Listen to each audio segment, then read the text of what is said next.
जय हिंद। नमस्कार फ्रेंड, ज्योति क्लासेस में आप सभी का एक बार फिर से स्वागत है। हेलो दोस्तों, कैसे हैं आप सभी? आई होप आप सभी बहुत ही अच्छे होंगे, स्वस्थ होंगे, स्टडी अपनी कंटिन्यू कर रहे होंगे। चलते हैं हमारी आज की मॉर्निंग की क्लास की तरफ, देखते हैं आज के दिन क्या है कुछ खास। तो आज है फ्रेंड्स 15 जून। जी हाँ, आज कौन सी डेट हो गई? आज हो गया 15 यानी कि 15 जून नहीं है फ्रेंड्स, जुलाई है। जी हाँ, आज 15 जुलाई हो गई। और 15 जुलाई के बारे में हम एक बार कुछ चर्चा कर लेते हैं, देन चलते हैं हमारी क्लास की तरफ। तो फ्रेंड्स ध्यान दीजिएगा, आज 15 जुलाई को हर वर्ष विश्व युवा कौशल दिवस, कौन सा दिवस? विश्व युवा कौशल दिवस यानी कि वर्ल्ड यूथ स्किल डे के रूप में मनाया जाता है। और इस दिवस को मनाने का उद्देश्य क्या है ये भी आपको पता होना चाहिए। तो युवाओं को रोजगार के लिए तैयार करना, उद्यमिता को बढ़ावा देना, कौशल विकास के महत्व के बारे में जागरूकता बढ़ाना और साथ ही साथ सतत विकास लक्ष्यों को प्राप्त करने में युवाओं की भूमिका को बढ़ावा देना इस दिवस का उद्देश्य है। कौन सा दिवस? विश्व युवा कौशल दिवस यानी कि वर्ल्ड यूथ स्किल डे। इस बार की थीम देख लेते हैं। 2025 विश्व युवा कौशल दिवस की थीम क्या है? तो फ्रेंड्स, एआई और डिजिटल कौशल के माध्यम से युवा सशक्तिकरण युवा कौशल दिवस की थीम है। ध्यान दीजिएगा, विश्व युवा कौशल दिवस की थीम हमने आपको क्या बताई? एआई और डिजिटल कौशल के माध्यम से युवा सशक्तिकरण विश्व युवा कौशल दिवस 2025 की थीम है। और आपको कुछ जानकारी होना चाहिए इसके बारे में। तो 2014 में ध्यान दीजिएगा, वर्ष 2014 में 15 जुलाई को विश्व युवा कौशल दिवस के रूप में घोषित किया गया था। ध्यान दीजिएगा, क्या हमने बोला? वर्ष 2014 में 15 जुलाई यानी आज के दिन को विश्व युवा कौशल दिवस के रूप में घोषित किया गया। तब से लेके आज तक हर साल हम विश्व युवा कौशल दिवस मनाते हैं। और आज यानी कि 15 जुलाई को ही 2025 को विश्व युवा कौशल दिवस की 10वीं वर्षगांठ हम मनाएंगे। तो आज 15 जुलाई को विश्व युवा कौशल दिवस की कौन सी वर्षगांठ है आपको ये भी पता होना चाहिए। 10वीं वर्षगांठ जो है मनाई जाएगी। तो ये तो हमने देख लिया आज के दिवस के बारे में कि आज के दिन को हम किस दिवस के रूप में मनाते हैं। अब चलते हैं हमारी क्लास की तरफ। तो फ्रेंड, जैसा कि आप सभी जानते हैं, इस चैनल के माध्यम से हम कर रहे हैं होम साइंस की सीरीज, जिसमें क्लास 6 से 12th की बुक को कवर कर रहे हैं। और अभी तक फ्रेंड्स क्लास 6 to 11 तक की पढ़ाई हमारी कंप्लीट हो गई है। जी हाँ, हम आ गए क्लास 12th में। आई होप आपने हमारी सारी प्रीवियस क्लासेस देखी होगी। नहीं देखी है तो प्लेलिस्ट में जाइए, क्लासेस वाइज प्लेलिस्ट आपको प्रोवाइड कराई गई है, जिससे आसानी से आपको जिस भी टॉपिक में डाउट है आप उनके माध्यम से अपना हर एक कॉन्सेप्ट क्लियर कर सकते हैं। क्योंकि सारे ही टॉपिक हमने बहुत ही डिटेल में पढ़े हैं। इतने डिटेल में पढ़ने का एक ही उद्देश्य है, एक बार आप इस सीरीज़ को देखिए, अच्छे तरीके से समझिए, ताकि होम साइंस से रिलेटेड कोई भी डाउट आपके माइंड में ना रह जाए। चाहे आप किसी भी क्लास के लर्नर्स हैं, किसी कॉम्पिटिटिव एग्ज़ाम की प्रिपरेशन कर रहे हैं, या फिर किसी भी फील्ड में होम साइंस से अपना करियर देख रहे हैं, सभी के लिए ये सीरीज़ काफ़ी हेल्पफुल होने वाली है। तो प्लीज़ चैनल पर फर्स्ट टाइम विजिट किए हैं, चैनल को लाइक शेयर और सब्सक्राइब करें। साथ ही साथ अपना फीडबैक भी हमें कमेंट के माध्यम से बताएं, क्योंकि आपका हर एक फीडबैक हमारे लिए बहुत ही इंपॉर्टेंट होता है। तो चलिए, तो हमने कुछ बातें कर ली आज के डे के बारे में और अपनी सीरीज़ के बारे में, हम क्या पढ़ रहे हैं और क्यों पढ़ रहे हैं। अब चलते हैं हमारी क्लास की तरफ। तो आज की क्लास से फ्रेंड्स हम करेंगे युवा क्यों संवेदनशील होते हैं। ये है क्लास 12th का चैप्टर 7 हम कवर कर रहे हैं। बट इसको करने से पहले प्रीवियस क्लास में हमने क्या पढ़ा था एक बार क्विक रिवीजन कर लेते हैं, क्योंकि आप सभी जानते हैं रिवीजन कितना इंपॉर्टेंट होता है किसी भी तैयारी के लिए। तो फ्रेंड, प्रीवियस क्लास में हमने जस्ट चैप्टर 7 स्टार्ट किया था, जिसमें हमने परिवार व उसका महत्व देखा था कि परिवार एवं उसका महत्व क्या होता है हमारे जीवन में। साथ ही साथ संवेदनशील समूह हमने देखे थे। बच्चे संवेदनशील क्यों होते हैं, इस पे भी हमने चर्चा की थी कई पॉइंट के माध्यम से। और संस्थागत कार्यक्रम और बच्चों के लिए पहल जो हमारे भारत सरकार द्वारा चलाए गए, उन पे भी हमने चर्चा की थी, जिसके अंतर्गत समेकित बाल विकास सेवाएं यानी कि इंटीग्रेटेड चाइल्ड डेवलपमेंट सर्विस, जिसको हम शॉर्ट में ICDS कहते हैं, इसको हमने देखा था है। तो इसके बारे में भी हमने चर्चा की थी। साथ ही साथ SOS बाल गाँव क्या है, इसके बारे में भी हमने डिस्कशन किया था। और फिर बाल गृह प्रेक्षण, विशेष गृह, किशोर बाल गृह, इन सब पे भी हमने, बाल गृह कितने प्रकार के होते हैं, 3 तरह के बाल गृह स्थापित किए गए हैं, जिसमें हमने कौन कौन से देखे थे। प्रेक्षण गृह क्या है, विशेष गृह और किशोर बाल गृह के बारे में भी हमने चर्चा किया था। और साथ ही साथ आपको मैं बता दूं, गोद लेन दत्तक ग्रहण के बारे में, जो बच्चों को गोद लिया जाता है अडॉप्ट किया जाता है, जिसको हम कहते हैं दत्तक ग्रहण, तो उसके बारे में भी हमने चर्चा की थी कि तो इसकी प्रथा कब से चलाई है। तो वैदिक काल से ही यह प्रथा प्रचलित है। कौन सी? एडॉप्शन की, यानी कि बच्चे को गोद लेना। इसके बारे में भी हमने काफ़ी पॉइंट्स पढ़े थे और कुछ होमवर्क को आपको एज अ होमवर्क के रूप में कुछ क्वेश्चन दिए, जैसे कि परिवार किसकी मौलिक इकाई है, बच्चे कैसे होते हैं, ऐसे कई तरह के 5 क्वेश्चन मैंने आपको एज अ होमवर्क के रूप में दिया था। आई होप आपने उन क्वेश्चंस को सॉल्व किया होगा। तो ये तो हमारी फ्रेंड प्रीवियस क्लास थी। तो आई होप आपका एक बार रिवीजन हो गया होगा कि प्रीवियस क्लास में हमने क्या पढ़ा था। अब देखते हैं हमारी आज की क्लास, देखते हैं। तो आज का टॉपिक है युवा क्यों संवेदनशील होते हैं। स्टार्ट करते हैं। युवा 13 से 35 वर्ष के व्यक्ति होते हैं। ध्यान दीजिएगा, युवा की श्रेणी में कौन से व्यक्ति होते हैं? जिनकी आयु 13 से यानी कि 13 to 35 वर्ष की होती है, वो युवा की श्रेणी में आते हैं। युवा वर्ग को 2 भागों में विभाजित किया जाता है। पहले है 13 से 19 वर्ष के व्यक्ति और दूसरा है 20 से 35 वर्ष। ध्यान दीजिएगा, हमने 2 पॉइंट देखा, क्या कि युवा कौन होते हैं? 13 से लेकर 35 वर्ष तक की आयु वर्ग के लोग क्या होते हैं? युवा होते हैं। और इनको कितने? इनको भी हमने 2 भागों में विभाजित कर दिया। एक जो युवा होते हैं 13 से 19 वर्ष के और दूसरे जो युवा हैं वो 20 से 35 वर्ष के। तो ये आपको पता चल गया। राष्ट्रीय प्रगति प्रमुख रूप से, ध्यान दीजिएगा, राष्ट्रीय प्रगति प्रमुख रूप से उन तरीकों और साधनों पर निर्भर करती है जिनके द्वारा युवाओं को राष्ट्र की वृद्धि के लिए प्रोत्साहित एवं पोषित किया जाता है और सामाजिक आर्थिक विकास में योगदान देने में सक्षम बनाया जाता है। युवावस्था अनेक कारणों से संवेदनशील मानी जाती है। हम कर ही रहे हैं ना, युवा क्यों संवेदनशील होते हैं? तो कई सारे कारण हैं जिनकी वजह से युवा अवस्था संवेदनशील मानी जाती है। वो कारण देख लेते हैं कौन कौन सा है। तो पहला कारण है शरीर में होने वाले जैविक परिवर्तन के साथ सामंजस्य बैठाने की कोशिश करना, आजीविका का प्रबंधन करना, विवाह की जिम्मेदारी, पारिवारिक जीवन की शुरुआत करना, बेहतर करने के दबाव की शुरुआत, निरंतर प्रतिस्पर्धी यानी कि एक दूसरे से आगे बढ़ने की होड़ में। आप सभी जानते हैं आज का जो समय है वो कंपटीशन का समय है, प्रतिस्पर्धा का समय है। तो इसीलिए निरंतर प्रतिस्पर्धी होती दुनिया में साथियों का दबाव है कि हम इनसे आगे निकल जाए, वो मेरे से आगे निकल गया, मतलब एक दूसरे से जो है प्रतिस्पर्धा का भी दबाव होता है। नशे की बुरी लत भी लग जाती है, यौन और जनन संबंधी जोखिम इत्यादि। तो ये सारे कारण क्या होते हैं? युवा के संवेदनशील होने के लिए सारे कारण जिम्मेदार होते हैं। आई होप ये सारे कारण पता चल गए होंगे कि युवा संवेदनशील क्यों होते हैं। युवाओं के संवेदनशील समूह के बारे में देख लेते हैं। तो युवाओं के व्यापक संवर्ग में कुछ ऐसे समूह हैं जो विशेष रूप से अधिक संवेदनशील हैं। ये हैं, पहला ग्रामीण और जनजातीय युवा, दूसरा स्कूल छोड़ चुके युवा, जो बच्चे स्कूल छोड़ चुके होते हैं, किशोर विशेष रूप से किशोरियाँ, दिव्यांग युवा, विशेष कठिन स्थितियों वाले युवा जैसे अवैध धंधों के शिकार, अनाथ और सड़कों पर घूमने वाले आवारा बच्चे, ये संवेदनशील युवा के समूह के अंतर्गत आते हैं।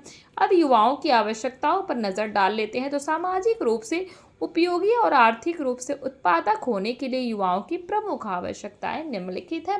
पहला, उचित शिक्षा और प्रशिक्षण, दूसरा लाभदायक रोजगार, तीसरा पॉइंट कहता है व्यक्तिगत विकास और उन्नति के लिए उचित अवसर, चौथा पॉइंट है अपेक्षित आश्रय, स्वच्छ परिवेश तथा मूलभूत स्वास्थ्य सेवाएं, पांचवा पॉइंट है सभी प्रकार के शोषण के विरुद्ध सामाजिक सुरक्षा, संरक्षण और युवाओं से संबंधित मुद्दों से सरोकार रखने वाली निर्णायक संस्थाएं, सामाजिक, आर्थिक और सांस्कृतिक मामलों में उपयुक्त भागीदारी के अवसर, और सातवां पॉइंट कहता है खेलों, शारीरिक शिक्षा, साहसी और मनोरंजनात्मक अवसरों तक पहुंच। तो ये क्या है? ये हमने देखे युवाओं की प्रमुख आवश्यकताएं क्या होती हैं, उनके बारे में हमने चर्चा की। आई होप आपको क्लियर हो गया होगा युवाओं की जो आवश्यकताएं होती हैं। भारत में कुछ युवाओं के लिए कार्यक्रम चलाए गए हैं, तो उनके बारे में हम थोड़ा जान लेते हैं, हमें पता होना चाहिए। भारत में युवाओं को विभिन्न क्षेत्रों में प्रोत्साहित करने के लिए युवा मामलों और खेलकूद मंत्रालय ने वर्ष 2003 में कब युवा मामलों और खेलकूद मंत्रालय ने वर्ष 2003 में राष्ट्रीय युवा नीति के अंतर्गत निम्नलिखित कार्यक्रम चलाए। कौन सी नीति? राष्ट्रीय युवा नीति के अंतर्गत निम्नलिखित कार्यक्रम चलाए गए।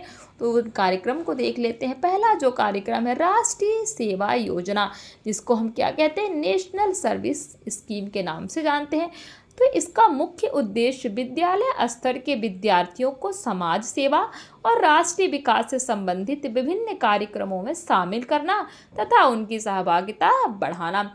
इस उद्देश्य के अंतर्गत निम्न कार्य किए जाते हैं: सड़क का निर्माण और मरम्मत कार्य, विद्यालय की इमारत की सफाई एवं रख रखाव, गांव में तालाब ताल आदि का निर्माण, स्वास्थ्य और सफाई संबंधित क्रियाकलाप, वृक्षारोपण करना व तालाबों से खरपतवारों को निकालना, परिवार कल्याण संबंधी कार्यक्रम, बाल देखरेख संबंधी कार्यक्रम, सामूहिक टीकाकरण कार्यक्रम, शिल्प सिलाई बुनाई प्रशिक्षण कार्यक्रम और व्यावसायिक प्रशिक्षण कार्यक्रम। ये जो है राष्ट्रीय सेवा योजना के तहत ये सारे ही चलाए जाते हैं। राष्ट्रीय सेवा योजना के विद्यार्थी कमजोर वर्ग के लोगों के लिए विभिन्न राहत और पुनर्वास कार्यक्रमों में स्थानीय अधिकारों को सहायता प्रदान करते हैं। तो राष्ट्रीय सेवा दूसरा जो योजना चलाई गई है राष्ट्रीय युवा नीति के अंतर्गत, ये तो हमने राष्ट्रीय सेवा योजना के बारे में पढ़ा। दूसरी जो राष्ट्रीय युवा नीति के अंतर्गत दूसरी जो योजना चलाई गई है वो क्या? राष्ट्रीय सेवा स्वयं सेवक योजना।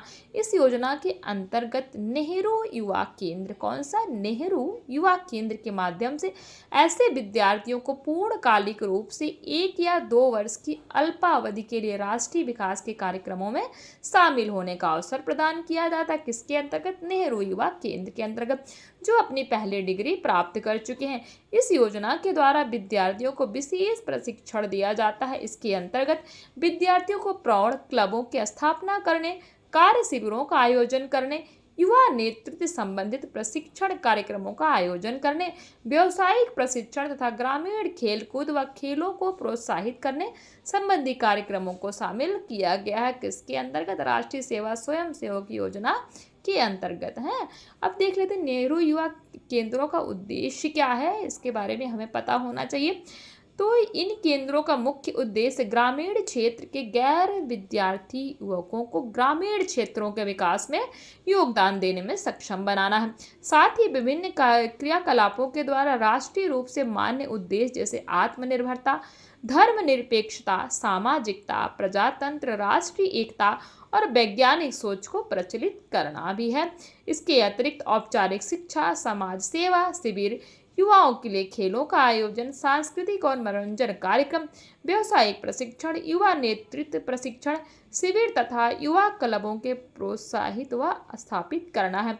युवाओं में गणितीय कौशल यानी कि मैथमेटिक्स को विकसित करने, उनकी कार्य क्षमता को बेहतर बनाना तथा उन्हें विकास की संभावनाओं के बारे में जानकार बनाने का प्रयास भी किया जाता है। किसके अंतर्गत?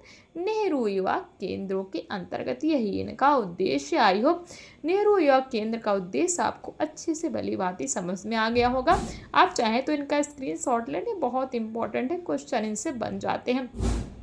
नेक्स्ट है हमारा जो राष्ट्रीय युवा नीति है, साहसिक कार्यों को प्रोत्साहन। तो विभिन्न युवा क्लब और स्वयंसेवी संगठन पर्वतारोहण, दुर्गम रास्तों पर पैदल यात्रा, आंकड़ों के संग्रहण के लिए पड़ताल यात्रा, पहाड़ों की वनस्पतियों और जंतुओं, वनों, मरुस्थलों और सागर के अध्ययन, नौकायान, तटीय जल यात्रा, तैरने और साइकिल चलाने आदि साहसिक कार्यों के प्रोत्साहन के लिए सरकार द्वारा प्रदान की जाने वाली वित्तीय सहायता का उपयोग करके इन गतिविधियों का आयोजन करते हैं। ऐसे कार्यक्रमों के आयोजन का मुख्य उद्देश्य युवाओं में साहस, जोखिम लेने, सहयोगात्मक रूप से दल के साथ काम करने, पढ़ने की क्षमता को विकसित करने और चुनौतीपूर्ण एवं आपात स्थितियों के दौरान सहनशीलता विकसित करने को प्रोत्साहन देना है। सरकार भी ऐसे क्रियाकलापों को सुगम बनाने के लिए संस्थानों की स्थापना और विकास के लिए हर संभव सहायता प्रदान करती है। नेक्स्ट है स्काउट और गाइड। तो सरकार स्काउट और गाइड के प्रशिक्षण, रैलियों और कार्यशाला आदि के आयोजन के लिए वित्तीय सहायता प्रदान करती है। इसका उद्देश्य लड़कों व लड़कियों में निष्ठा, देशभक्ति और दूसरों के प्रति विचारशील होने की भावना को बढ़ावा देकर उनके चरित्र को विकसित करना है। चौथा जो राष्ट्रीय युवा नीति है, तो उसके तहत राष्ट्रमंडलीय युवा कार्यक्रम चलाया गया है। इसके अंतर्गत भारत पिछले कई वर्षों से राष्ट्रमंडल युवा कार्यक्रमों में भागीदारी कर रहा है। इसका मुख्य उद्देश्य भारतीय युवाओं को देश की विकास प्रक्रियाओं में भागीदारी करने एवं राष्ट्रमंडल देशों में सहयोग और समझ को बढ़ाने के लिए मंच प्रदान करना है। इस कार्यक्रम के तहत भारत, जाम्बिया और गुयाना में अध्ययन के लिए 3 क्षेत्रीय केंद्र स्थापित किए गए हैं। कौन कौन से?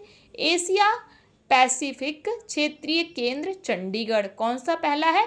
एशिया पैसिफिक क्षेत्रीय केंद्र, ये कहाँ है? क्षेत्रीय केंद्र कहाँ है? चंडीगढ़, भारत में स्थापित किया गया। दूसरा, राष्ट्रीय एकता को प्रोत्साहन, सरकार द्वारा अनेक स्वयंसेवी संस्थाओं को वित्तीय सहायता प्रदान की जाती है ताकि वह ऐसे भ्रमण कार्यक्रम तैयार एवं क्रियान्वित करें जिसमें किसी एक प्रदेश में रहने वाले युवाओं को दूसरे देशों प्रदेशों के दौरे पर भेजा जाए जो सांस्कृतिक रूप से काफ़ी भिन्न हो। इन भ्रमण कार्यक्रमों का मुख्य उद्देश्य युवाओं में दूसरे प्रदेशों में स्थिर देश की ऐतिहासिक और सांस्कृतिक धरोहर, विभिन्न क्षेत्रों और परिवेशों के लोगों द्वारा झेली जाने वाली कठिनाइयों, देश के अन्य भागों के सामाजिक रीति रिवाजों आदि की अच्छी समझ विकसित करना होता है। तो ये तो हमने देख लिया क्या, राष्ट्रीय युवा नीति 2003 जो हमने अभी देखा। आई होप ये सारी ही चीज़ें आपको समझ में आई होंगी जितने भी अभी तक हमने टॉपिक कवर किए। तो आज की क्लास को फ्रेंड्स यहीं तक करते हैं। जितना भी हमने पढ़ा आई होप आपको अच्छे से क्लियर हुआ होगा। मिलते हैं हमारी नेक्स्ट क्लास में। क्लास अगर समझ में आई हो तो प्लीज़ अपना फीडबैक दीजिए, क्योंकि आपका हर एक फीडबैक हमारे लिए बहुत ही इंपॉर्टेंट होता है। तो प्लीज़ अपनी राय बताइए, और जो भी कहीं पे भी किसी वर्ड, किसी सेंटेंस में कोई क्यूरी है, कोई डाउट है, तो आप कमेंट के माध्यम से पूछ सकते हैं। आपका हर प्रॉब्लम का सलूशन प्रोवाइड कराया जाएगा। मिलते हैं हमारी नेक्स्ट क्लास में। तब तक के लिए जय हिंद, नमस्कार। हंसते रहिए, मुस्कुराते रहिए, एक दूसरे की हेल्प करते रहिए। धन्यवाद।